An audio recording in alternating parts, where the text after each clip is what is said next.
Good morning. Good morning, our live audience, Venerable Juksan-nim and all other Kyomunims, and our self-retreatant, Sarah and Joseph. And good morning, everyone who is joining from home. My Dharma name is Hyun-in, which means profound wisdom. But I usually go by Ginger, which is spice, ginger. This morning, I'd like to use this time to introduce myself to you. Also, I'd like to reflect on my ordained life of how it has been. It's now been 15 years for me to live as a Kyomunim. Kyomunim is the Korean word for a Won Buddhist priest. You can call any Won Buddhist priest Kyomunim. For example, you can call me Ginger Kyomunim instead of Reverend Ginger. Here in the Won Dharma Center, there are altogether 12 Kyomunims you can address this way. Although the word Kyomunim is usually used as a title for one Buddhist priest, the literal meaning of Kyomunim is a person who dedicates their life wholeheartedly to teach Dharma to people in the world. So what has my ordained devotee's life been like so far? What have I learned from my Kyomunim life, which has its main focus on spiritual values rather than pursuing materialism? To start off, let me share how I was drawn to the Won Buddhist tradition. As a child, somehow I knew that there was something beyond my physical body and thinking mind. My spiritual quest began with this knowing. I questioned, what is a meaningful life? And what is beyond this physical world? These questions guided me to discover ways to become a person with an open spirit. Although I was born into a Won Buddhist family, I found a spiritual home in Won Buddhism only after I got into college. It was my brother who excited my curiosity about the spiritual life. To my eyes, he was transformed into a different person after he attended a meditation retreat. I was eager to find out what made him change his view on life and put a meditation practice up front before any other items on his life's agenda. One day, I joined my brother and attended a meditation program in the Won Buddhist temple where my family were members. The atmosphere in the Dharma hall was quite encouraging and surprisingly different from how I had perceived it from my childhood. Everything was just fantastic. I liked the smell of incense and the sound of the moktak and gong. The golden circle, ilwonsang, in the altar caught my eyes too. I liked the fact that truth can be depicted as simply as the shape of a circle. Moreover, I was fascinated by being around like-minded young people like Sarah and Joseph. Sophie and Joseph. Sorry, Sophie. Did I say Sarah? Sorry, I meant Sophie. Like-minded young people. And I soon started attending meditation programs and eventually dedicated myself to temple activities. Within a year or so, I thought to myself I could take this path as my lifetime vocation. My temple life officially began in 2000 with my novice training at 2 different temples for 2 years. one in Philadelphia, Pennsylvania, and the other in Swaziland, Africa. From there, I found some sort of natural connection with monastic life. To my surprise, temple life was already familiar to me, even though I've never had that experience before. I was easily able to mingle into the works of the kitchen, administration, and I felt comfortable supporting meditation services. Also, it was a time when I thought a lot about and appreciated moments of which I was unaware before. I realized that my existence was made possible because of the relationships between me and all beings in the world. It was exciting as I was figuring out one important puzzle in understanding life in a broader sense. This self-awareness of appreciation began while I was doing the dishes, and it stretched to the other areas in which I worked as a novice. Placing myself in an unrecognized and yet tough position boosted my sense of gratitude toward the world in general. I thought about random people out there somewhere who would be doing similar work that I was doing. Especially while I was doing the dishes every Sunday after a community meal, I thought a lot about my mom and how thankful I was for her unreserved support for my family, which I had taken for granted for so long. I spent altogether 5 years in seminary training at YoungSan University in Korea and at the Won Institute of Graduate Studies in Philadelphia. During those years, I was introduced to very contrasting experiences. My first 2 years at YoungSan University was just like living in heaven. My spiritual honeymoon phase bloomed right there. My mind was just pure and bright, and my spirit was most refreshed. It was a time when I happily immersed myself in learning Master Sotaesan's teachings.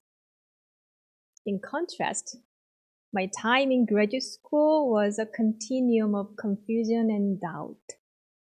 I realized that I had seldom asked the why questions to seemingly incomprehensible matters, such as the principle of cause and effect or the theory of multiple lifetimes. And I naively thought that by simply echoing the teachings in the Won Buddhist scriptures, I could persuade Western minds to believe in what I learned as truth. Clearly, I was lacking in critical thinking, and it led me to be challenged by the people outside of the Won Buddhist circle. As time went by, I became more and more frustrated and exhausted. And then one day, I found myself complaining about everything. I went through the darkest phase of my ordained life during that time. Nonetheless, my ordained life went on with great support from my teachers, family, and my friends. I graduated from the Won Institute of Graduate Studies and went back to Korea. From there, I began my Kyomunim life, whereas most of my classmates remained in the States. Reverend Jihyeon Kyomunim right here was one of them, and up until now, she has been my dearest Dharma comrade, Dharma friend. Back to my story. I felt lucky that I was able to stay close to my family and teachers. Those times in Korea provided me with the chance to check out my practice in terms of what was working well and what was not. In Korea, I served at 2 Won Buddhist temples. It was a wild time. It was really tough. In a difficult way, I learned a simple truth. Each temple had its own code to follow. Moreover, my temple life as a junior Kyomunim gave me a totally different perspective on how I thought about myself. I thought I was a very nice person with a very nice skill set. But it turned out I was not the person I thought I was. I may have had some skill set, and yet I was immature in harmonizing with those I worked with. When my buttons were pushed, it was tough to handle them. Many times, the level of a person's Dharma power reveals itself in challenging moments. Those moments guided me to where my practice should go. At least, I did not stop my Kyomunim journey and kept on moving forward. And 10 years ago, I decided to come back to the States and give it a try to challenge myself once again. Until then, I had carried a sense of defeat in my mind because of the hurtful memories from my graduate school. But I came back to the state, this western soil, and North Carolina temple, my previous temple, was a perfect place for me to revisit my past. With many good-hearted people there, bit by bit, I learned again how to think critically. I learned about Won Buddhist scriptures from an American perspective as much as I could. Although I put in great effort to fully open up to the viewpoints of the local temple members, I had to admit that there were fundamental differences between my Eastern mind and the Western mind when it comes to reading the Won Buddhist teachings. And yet, it was a positive challenge and helped me grow out of my limitations. From my experiences in the North Carolina temple, my hope is that I have become a bridge to connect the essence of the teachings to fit well with the perspectives of Western minds. I think some Won Buddhist teachings need to be more skillfully presented to people living in a Western culture. But no matter how well my mind fits into Western perspectives, Dharma will remain as a mere concept unless it breathes through my daily life. My ongoing mission is to make Dharma to be alive in my everyday life. In that very sense, the life of Kyomunim is tough because it means to show the Dharma by living it as an example. Understanding and delivering Dharma, the teachings, are one thing. To be influential through Dharma is another. In that sense, my ordained life has been a process of transforming written Dharma into a living, practical one through how I manage my life.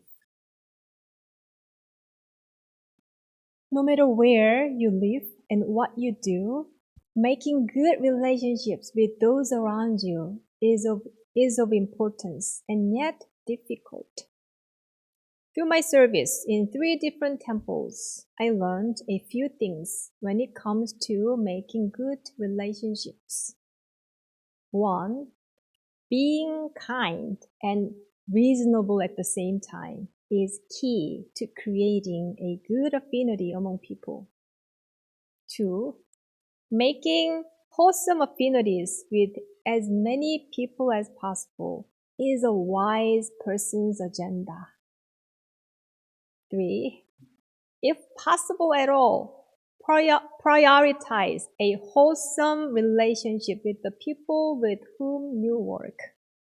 And lastly, saying goodbye wholesomely is as important as saying hello wholesomely.